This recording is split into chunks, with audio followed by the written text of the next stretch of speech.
For one instance, like I was sitting in my car outside my own house, and I had like the police called on me for just like because they were worried that I was loitering. You know, the only way we are going to establish this so-called identity is to really put the foot down, really work as one to fight these obstacles that we have in our way until there was no stereotype.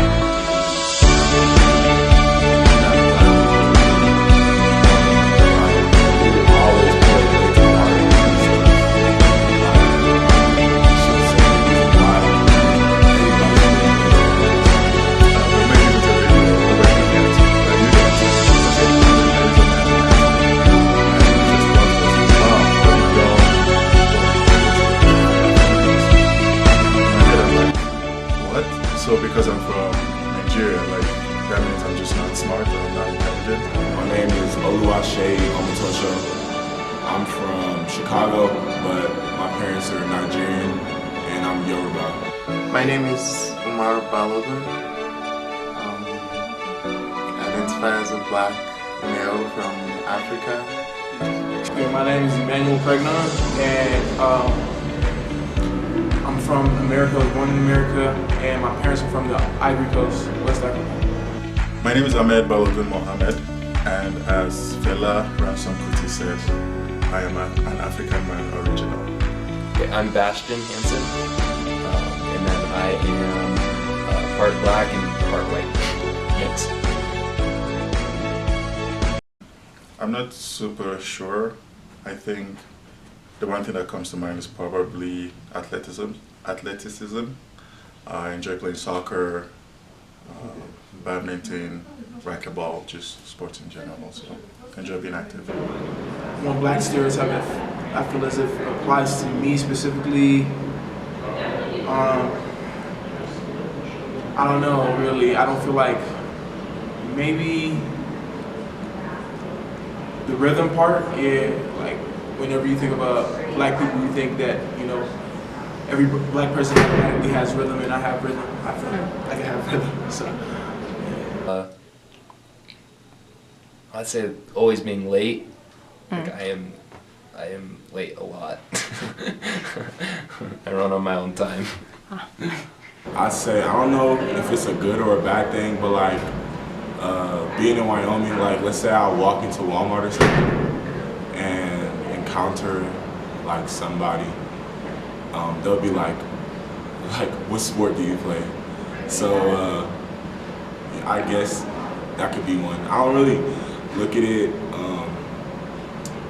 in that like much of a bad way, but it's just like, what if I didn't play sports, or you know, like what if I was doing something else? But it is what it is. I guess chicken. I like chicken. I don't know how much. I mean, I like other kinds of meats too. So I don't know. I love chicken, barbecues, I guess.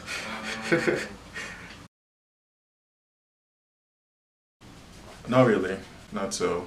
I enjoy, or I like being on time, and in fact sometimes it's a little bit upsetting when you're on time and everything else is late.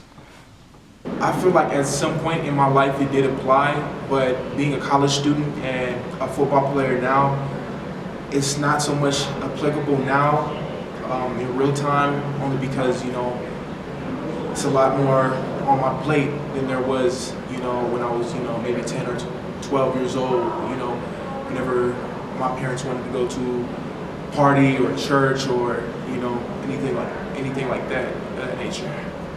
I think it depends on what the occasion is or what I'm going to do. If I have an exam or if I have a class, I'm typically punctual, but I don't know, like if it's maybe just hanging out with friends, other friends who I know may not be particularly punctual, then I guess I am a bit loose with time then.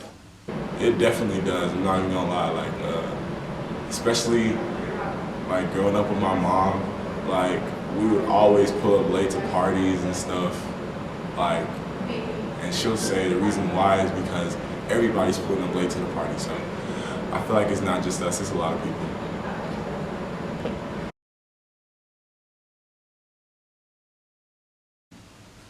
Well, growing up black in America, I mean, I haven't necessarily grown up in America. Like, I grew up in Abuja, Nigeria for the most part. I moved here for college in spring of 2019, so I guess I can't really speak to growing up here, or growing up as a black person in America. I mean, from what I've watched or things I've learned, it's not the easiest life, but I guess that's all I can speak to. It's different growing up black because for the most part I say, like, we're held up on a pedestal in a way, like the black community, even though there's so many odds going against us, we still have to be, people want us to always be the bigger person in situations and stuff like that, really. I mean, I think the biggest difference is like just seeing people around you that aren't, like, you don't look the same as like other people. And that's, for my experience, that's what the biggest thing. And I think there's like a point when you grow up and realize that you're not like quite the same color. And especially in Wyoming, you're definitely, I'm in a minority group. And so there's just a little bit of like an identity shock almost, but hasn't been, I feel like my experience hasn't been too different. I mean, I live a normal life. So my experience I can draw on is growing up black in Nigeria, which is a predominantly black society, right? Like, I can imagine it being different than, say, here in the United States. So in Nigeria back home, there are less limitations in terms of who you can be as a person, right? Like, you know, there are black doctors, lawyers, presidents, you know, there's aspirations that you can have, I can say, compared to black Americans here, where things may be different, or there may be societal barriers and silos and things of that nature. I feel like growing up black in America compared to Africa, it's a lot much more opportunities. We know, being that Africa is a third world country, not a lot of opportunities, corrupt government, but we can say the same for the governing system that we have in America today. But I feel as if the major difference is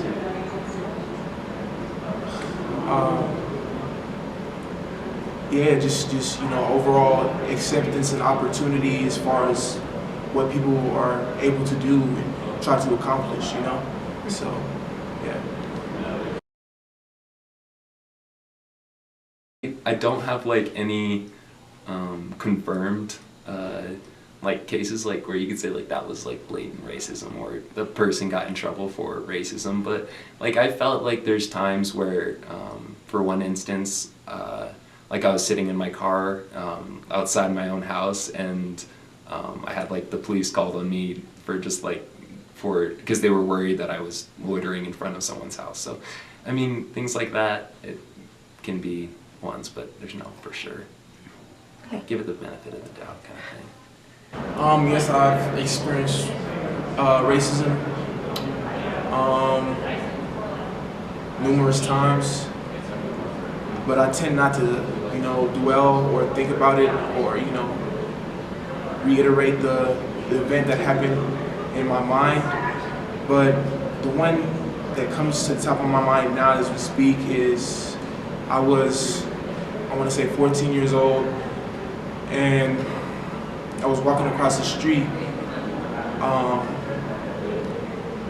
I may have been jaywalking, but everybody does it. I don't feel as if walking across the street is illegal, but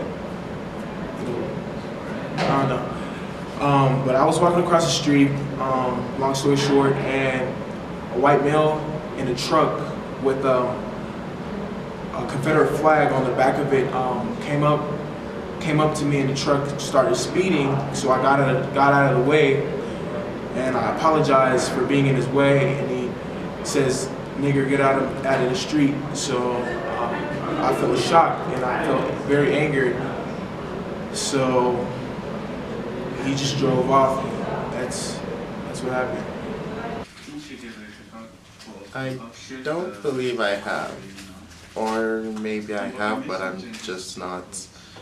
I just haven't been able to spot it because, like, as I said before, like growing up in Abuja, like there wasn't much racism, so I guess I might have experienced it, but I might have just assumed that like the person was. I don't know. I guess I might not have experienced it. Maybe. So I have two good stories of racism.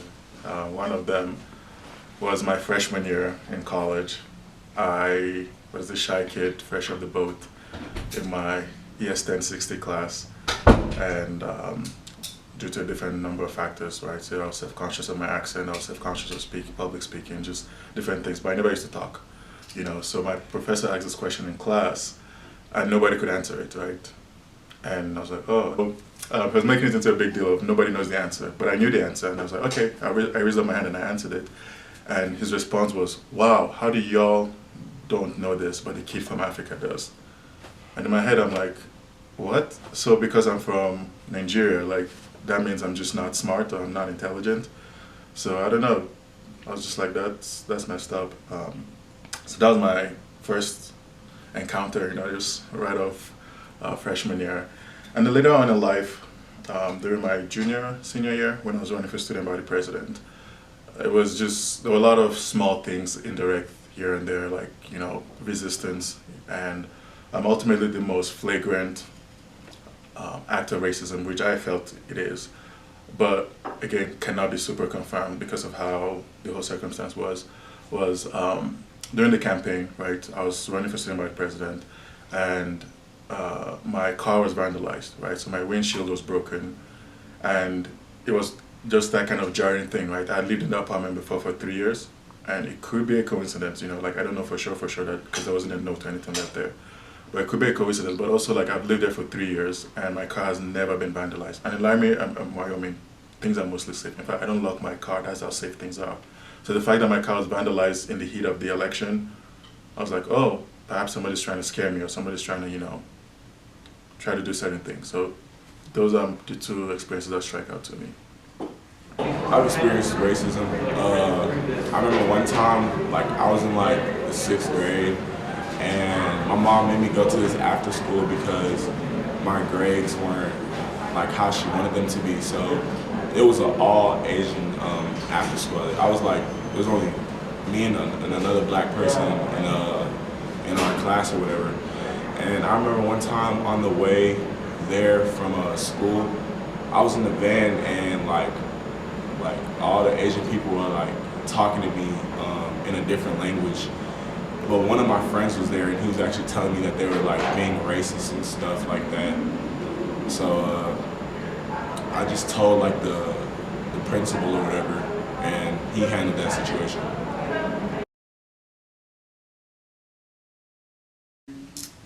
I'd say the most harmful stereotype would be that black people are dangerous. I feel like that is what is sort of like behind, or that's like the main stereotype behind like police brutality and most problems facing the black community right now.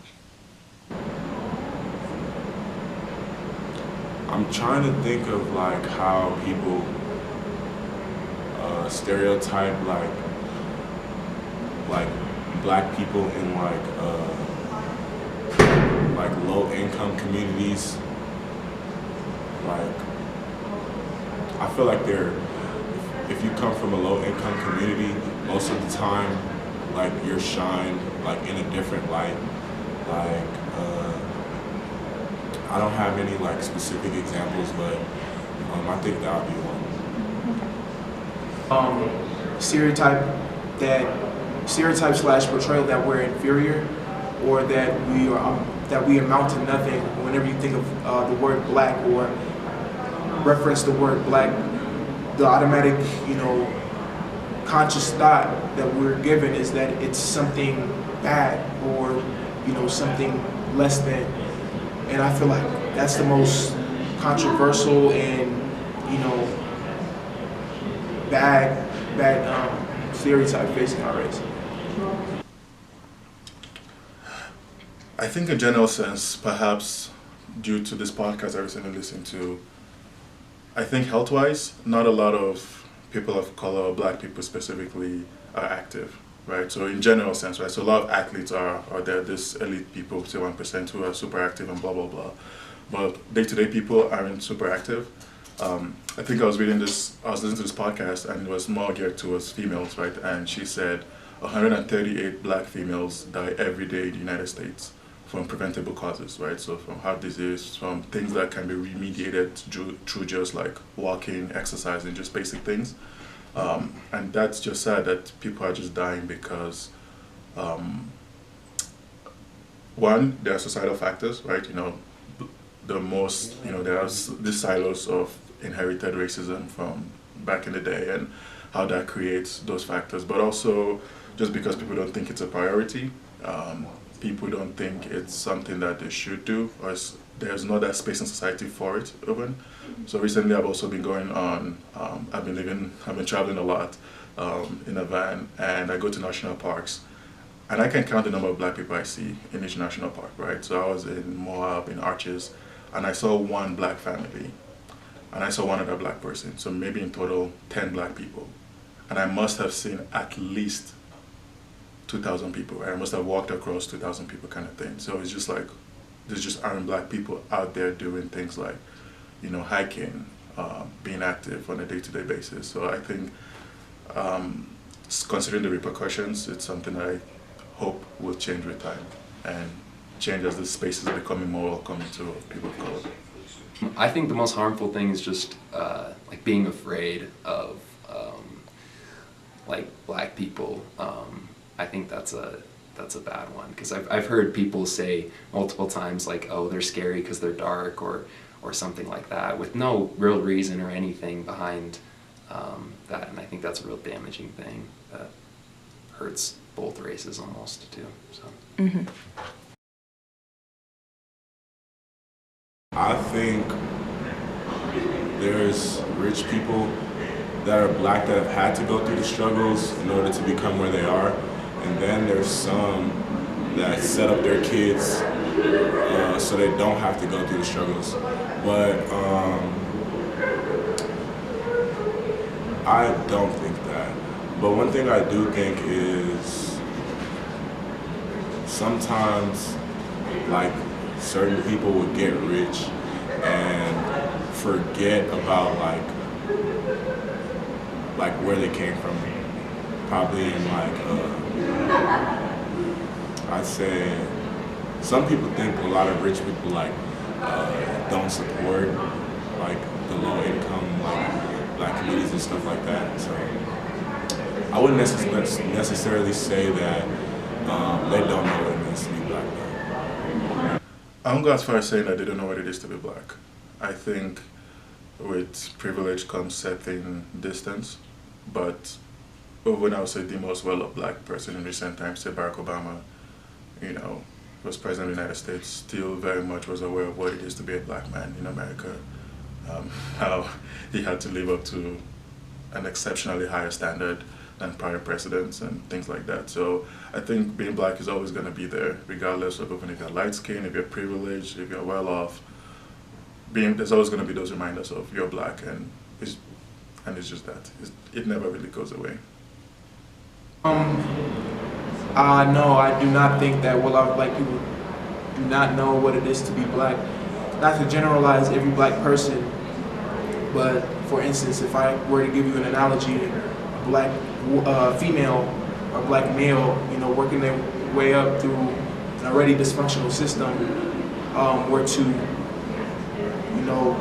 work through the obstacles and, be well off through their careers, pursuing their careers, I feel as if, you know, they would know what they had to go through to get there in order to get there. So I don't feel like they forgot what they had to do in order to get there.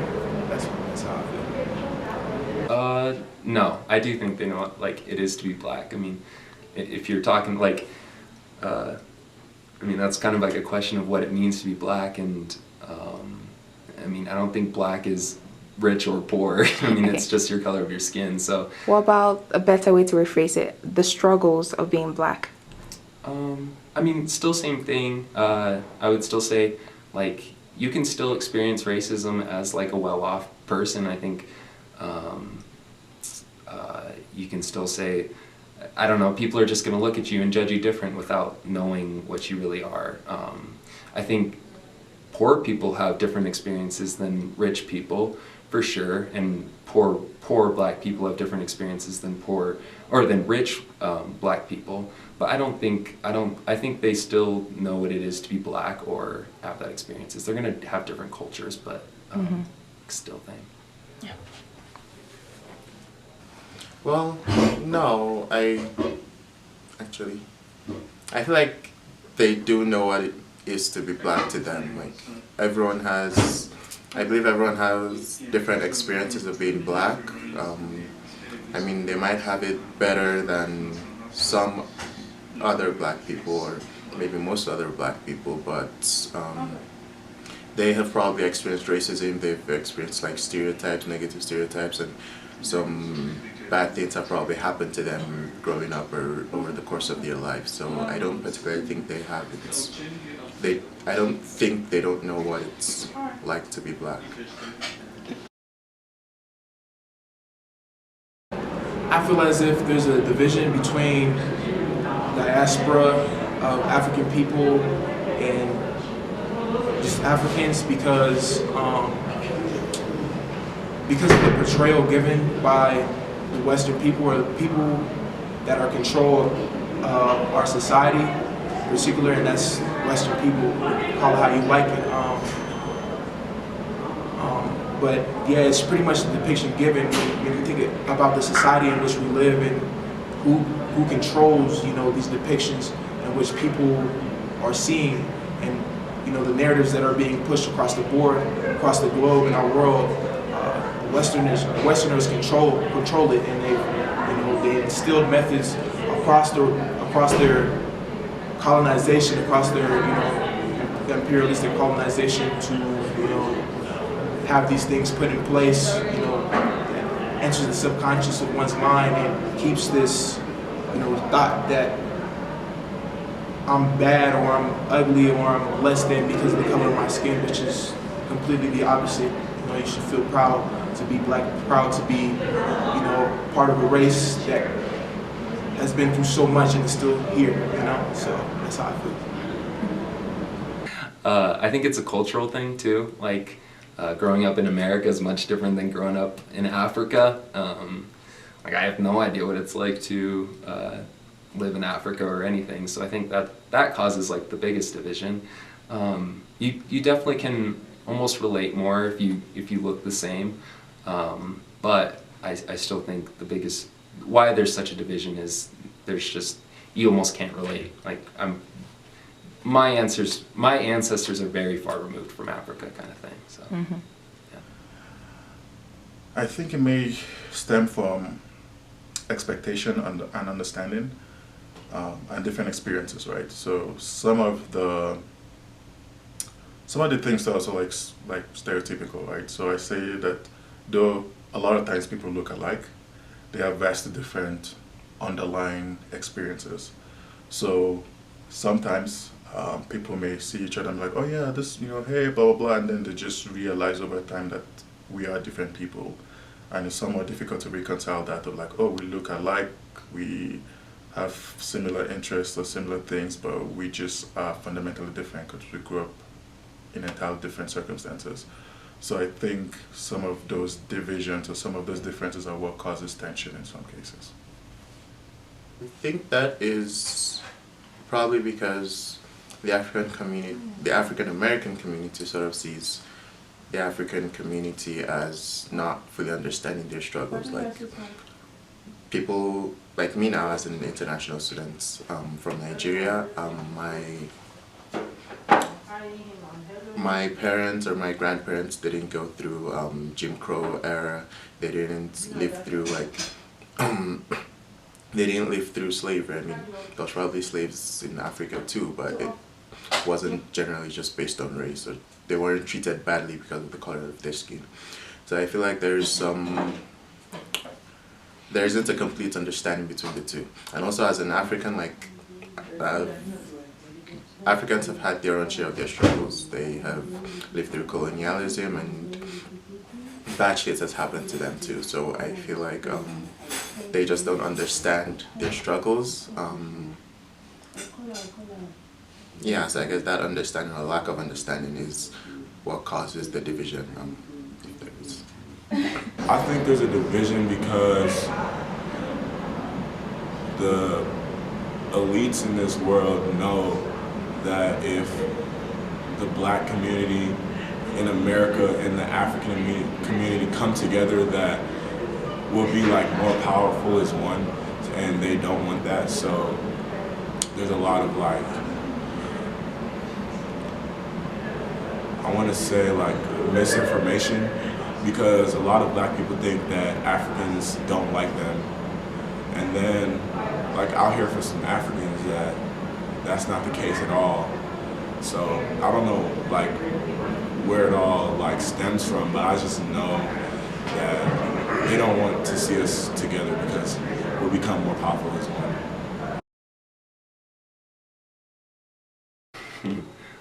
That was the tricky one you put on there. Because I don't know. I'm not sure.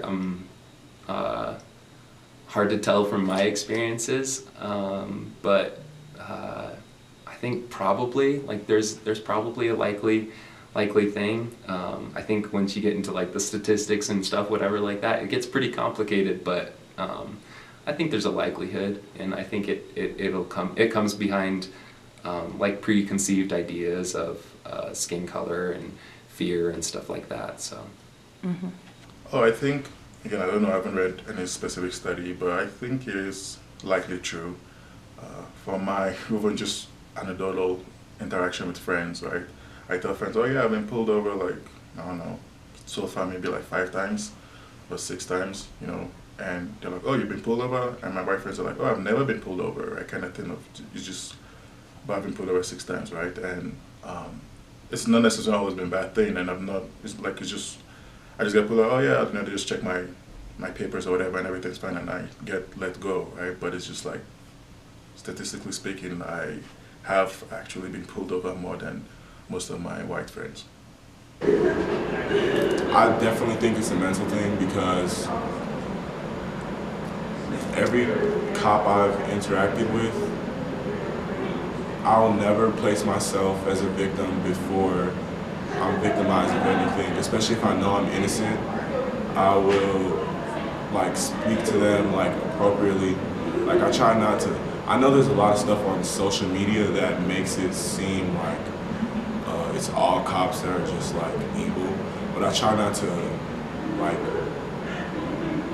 put that like with me, like while I'm trying to speak to a cop. I'll just be like respectful or whatever, and I've never had any of those type of like altercations. Like if anything, cops have let me go like 70% of the time, and I've only encountered like 1 black cop. So I think it's a mental thing. Like people are scared because of what they see on social media, and that makes sense. But at the same time, I think you shouldn't victimize yourself, like, or already feel like, oh, like he's gonna arrest me because I'm black, and you're just scared, and probably like talking to him crazy because you're scared. So I think that's a mental thing for sure. I don't, no, not me in particular, but I feel as if for the cop, yes. Only because when you look at the foundation in which you know that establishment was built, you know, cops, it was started off as a slave runaway capturing process. So, that's the foundation and has a generational effect, generational factor that applies whether people see it or not. It happens in real time. Like I said, it's a generational effect. So they might be doing it, but they don't know it. So yeah. I think it is. Like I said, the most dangerous stereotype is believing that like black people are dangerous. So that belief, as a cop, if you have that belief and you think that someone is dangerous, you're more likely to stop those types of people. And having that mindset would probably lead to like the situations escalating.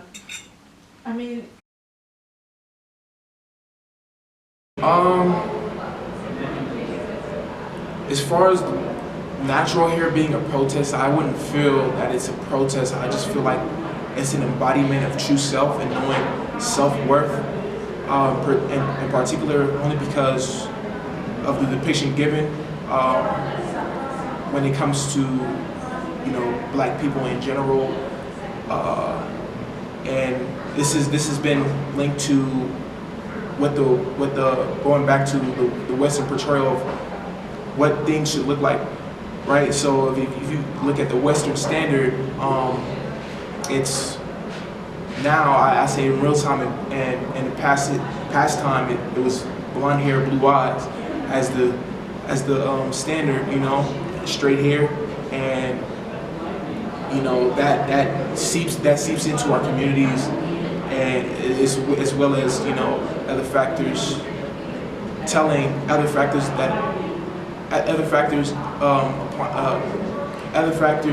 that go into our community that tells us that we should have to look this way in order to feel good about ourselves, So yeah, I feel as if that's wrong, and I feel as if natural hair should be worn more, because I see that a lot of straight hair is being worn, and they're following the standards given by the Westerners.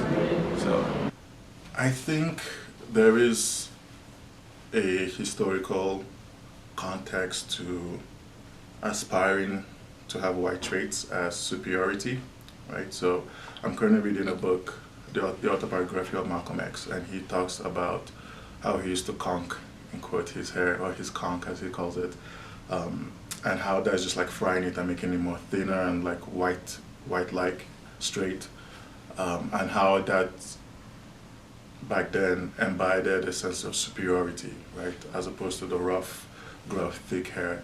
So I think there is that connection that being more white-like is being more good and more superior. So I can see how, in the contrast, people who are more black, who take more ownership of that or more pride in it, see having natural hair and styling it in a natural way and taking ownership of that can be a form of empowerment, right? It's like, this is how I am, this is how I was born, and this is what I want to showcase. So I don't know, I don't think I can speak to that a whole lot. That's been good. How about you? How are you doing? I like my hair. I'm not super... I don't do much with my hair, like I just cut it. I'm not super big on hair, so I don't really know.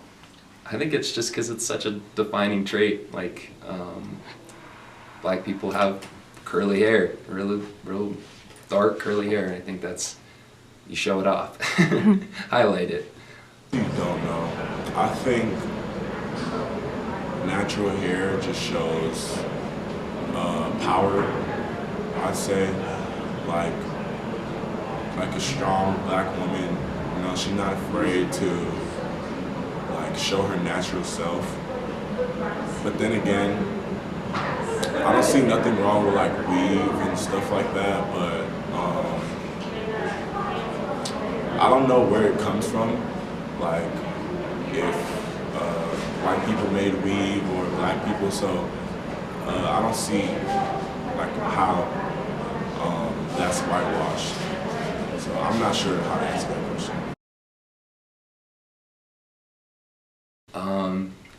I think there's, on both sides, I mean, it's tension. I think black people are afraid of the police a lot because there has been bad cases of where police threaten and harm someone of the black community, where it seems like there's not much other reason than besides they were of color or something. And I think on police, I think there's, at least in the past, all of it I think comes from a history of bad experiences between the two, kind of thing. I think there's so much tension because of what's all on social media. Like, every time on social media I'll see like something happening to a black man or just black people in general, and I think it makes like the whole community scared of like police brutality and all that stuff, and I think it should make them scared, but at the same time, like, some people like don't fear no man. Like, for me, for example, I don't fear nobody but God, so I'm not gonna have like, no matter what cop I see, I'm not gonna be like scared before I'm like accused of anything. And it's just like, I feel like, I honestly don't know if this is what they want it to be like, because I think a lot of these people want us to live in fear. So they'll use all the stuff we see on social media. And I hear so many like black people on social media talking about how like all cops are bad, and just saying like all cops are wrong because of what they've seen on social media. And to me, that's like saying like all white people are racist. So I just feel like you have to like really experience for yourself. And with my experiences, like, I don't have any tension with nobody that hasn't done me no wrong. So I feel like that goes back again to the stereotype, believing that like black people are inherently dangerous, or more likely to be dangerous or carrying weapons or being in gangs. So I guess with being a police with such, or believing in such stereotype would inherently affect them or cause such tensions. I feel as if there's so much tension because of the history between our race and the cops. You know, if you look at the incarceration rate, it's about 5 to 1 or 6 to 1 to our counterparts, the white male or white female. And I know the general population may not know that important piece, but then again, like I said, methods instilled within our past history trickle down into present time and present day. So, you know, these factors play a role in how those things work. So, I think it comes from a historical basis, right? Like, the police as an institution in the early days, back when America had slavery and all that, was an institution to suppress black people, right? So having that history that still translates to modern time now, it just doesn't go away, right? It just doesn't go away overnight. There hasn't really been an intentional effort to dismantle that, to start afresh or to reconstruct. So I think up until a miracle happened, or more realistically, intentional effort is done to deconstruct or detangle that intertwined history with slavery and keeping black people in check, is just likely to keep going on. if we could all come to one conclusion and be on one page about something, like not everything, because I don't know if that's even possible. Like, everybody has their differences, but But if we all could come to one conclusion about something that we all can agree on, I feel like that would be better for everybody. Like on a football team, I could like kind of not like somebody on my team, but we all want to win a championship. So I'm gonna put my differences aside and, you know, try to strive for the same goal that we all have. So that's all I say. Some of the ways that we fight these obstacles, for one, that I've thought about is, it could be, it starts off little, telling yourself in the morning that you're a beautiful black woman, beautiful black male, and forget all the stereotypes, forget all the standards that have been put in your face, and reprocess through the subconscious, and just tell yourself, you are beautiful, you are powerful, you are more than, and that's a little aspect. As far as a major aspect that we can work to really establish our place in an already dysfunctional system is to dismantle the system first and create sovereign nations second, in order to establish our generational wealth and power. I see. That's how I feel.